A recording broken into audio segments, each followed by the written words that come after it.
बिस्मिल्लाहिमिनश्शैतानिर्रजीम बिस्मिल्लाहिर्रहमानिर्रहीम।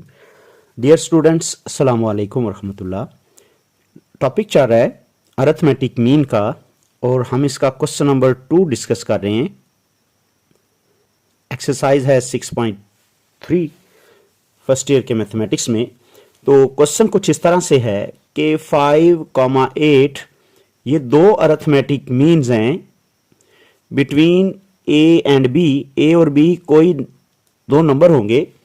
Of course वो दो नंबर इस तरह से हैं कि 5 से पीछे होगा और 8 से आगे होगा। तो क्वेश्चन है फाइंड ए बी की वैल्यू फाइंड करें। तो हमारे पास टॉपिक ऑलरेडी हमें पता है।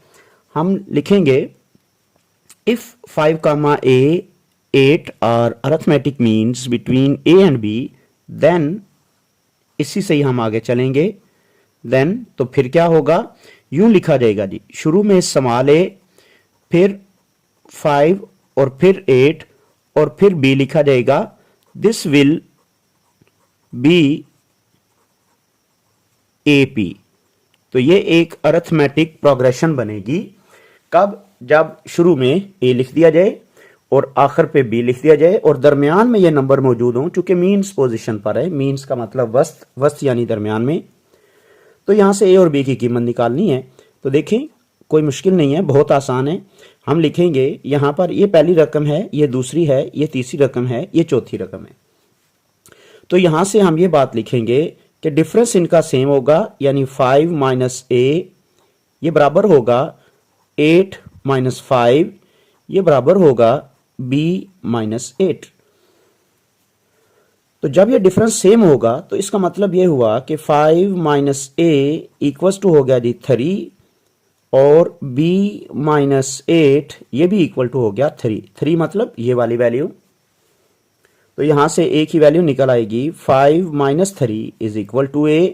तो यहां से ये बन जाएगा 5 माइनस 3 दैट इज 2 a की वैल्यू, और a की वैल्यू देखें मेरे पास आ गई जी 2। एंड सिमिलरली यहां से b की वैल्यू इक्वल्स टू आ जाएगा किसके, 3 प्लस 8, और b की वैल्यू किस तरह आ गई जी 11 की इक्वल। तो ये बात हो गई कि a की कीमत जी 2 है और b की कीमत 11। तो अगर हम इसको मैं लिखूं तरतीब में तो यूं बना 2 में 3 ऐड करें तो 5 में 3 ऐड करें तो मेरे पास रिजल्ट आएगा 8, और 8 में 3 ऐड करें तो 11। तो देखें ये एक अरिथमेटिक प्रोग्रेशन बन रही है इसी वजह से, क्योंकि ये दरमियान वाले क्या बन रहे हैं जी, ये अरिथमेटिक मीन्स थे। ठीक है, तो यहां तक ये बात क्लियर हो जाती है। That was question number